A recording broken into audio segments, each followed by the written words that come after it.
So, what does receiving a good education mean to young people in the Black community? Well, for some, going to school is just a way for them to maybe spend a little time with their friends. Maybe they're not having the best of times at home, and school is the best place for them. But others, it is a way to better themselves, a way to map out their future, to receive a free and healthy meal, and to access books and free internet resources that might not be available to them at home. Well, now that we are in another school year of the quarantine, where many students are learning remotely and may not have access to free Wi-Fi and internet in their home, the resources are gone and they have no longer have access to free lunches. What toll is the pandemic having on Black children and their families? Well, tonight I have invited a panel of experts to discuss the challenges Black children are facing and how the school system is failing them.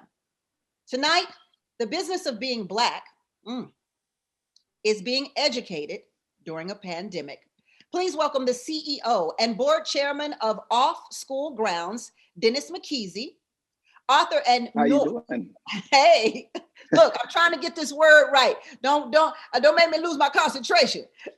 Don't make me lose my concentration. I just learned a new word. Author and Newark West Side High School, or actually I think it's just West Side High School principal, Akbar Cook. Hello, how are you? How you doing, Tammy? Thank you for having me, and happy belated birthday.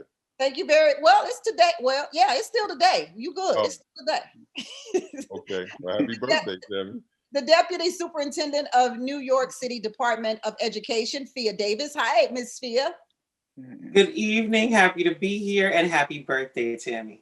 And developmental psychologist and assistant professor of youth and social innovations at the University of Virginia Curry School of Education, Dr. Valerie Adams Bass. How you doing, Dr. I'm good. Happy birthday. Happy to celebrate with you. Well, thank you. I'm happy to be here celebrating with y'all. You just don't understand now. That's how it go. Look, okay, so I have to ask, why should Black people care about how this pandemic is affecting the education system? Why should Black people care about that?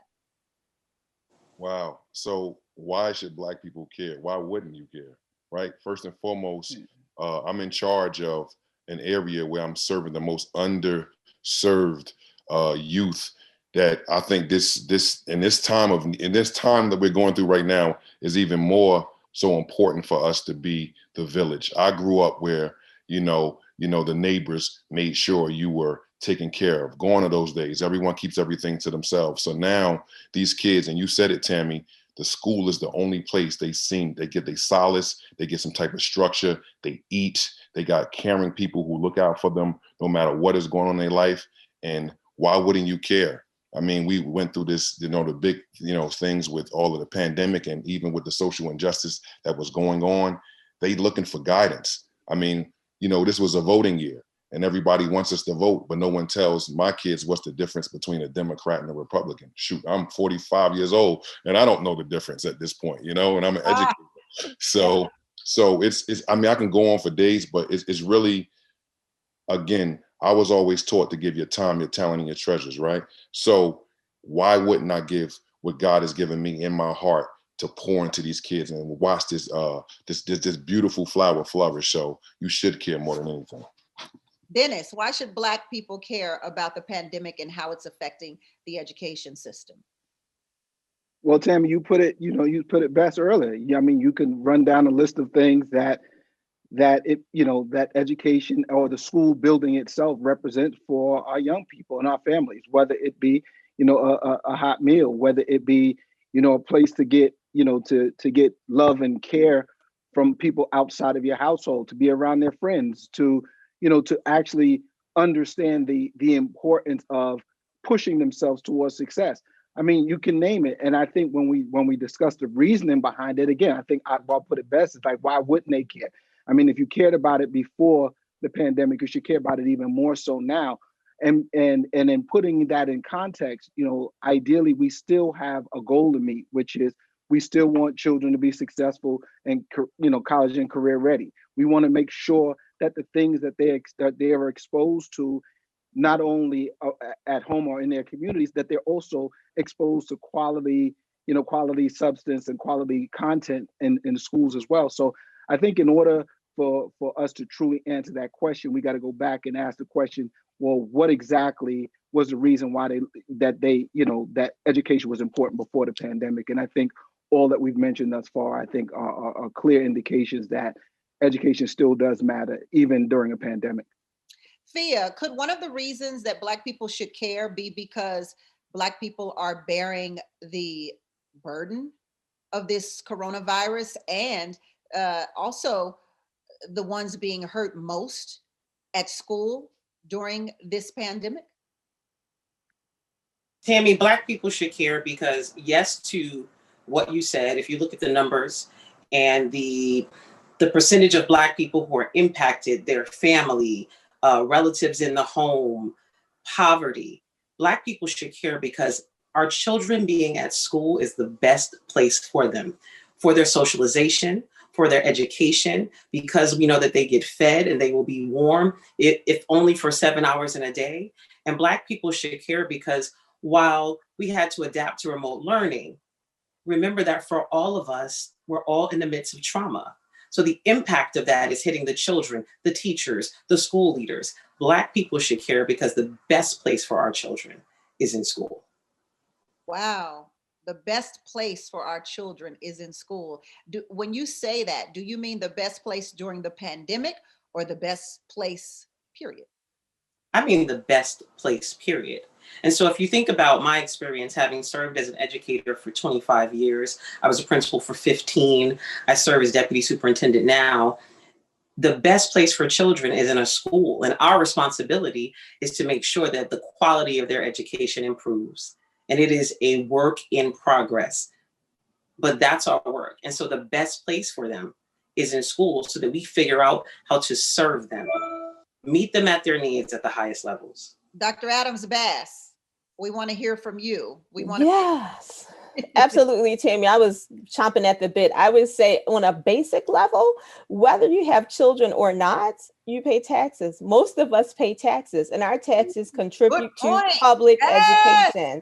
So let's just start there, right? Even before I had my own children, I would say to people, if you pay taxes and you're interested in where this world and this country is going next, you pay taxes. So advocate for a quality public education for Black students. So we do know, as Fia said, that we need to raise the bar for the expectations and the quality and content of education young people get, but we also need to care because we pay taxes. And when you pay for something, you want your money's worth, right? So let's do that at just a basic level. All Black people should care, whether you're a grandparent or whether you don't have any children. We should care for that. We should also care because we have contributed to the making of America, and we haven't got our return on investment. So if we just start there, we should care and expect to get a quality education for our students. Now, COVID has helped to elevate the disparities and for everyone to see it, not just of us on the front lines. So now is the time to continue to demand and put more pressure on a quality access and experience to education for Black children and youth. So let's care about what we've invested in directly or indirectly through our legacy of contributions to the making of America. Look, you just took me from not giving a shit all the way up to I care now. That's my job.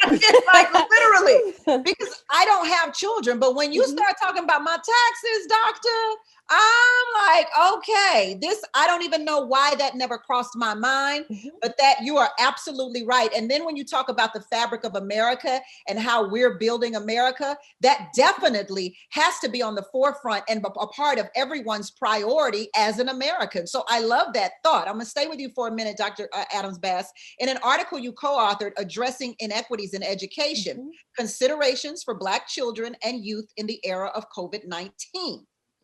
It states that in counties with predominantly Black residents, infection rates are 3 times higher and death rates are 6 times higher than rates in counties with predominantly non-Hispanic white residents. Why? Well, one thing to consider is population density.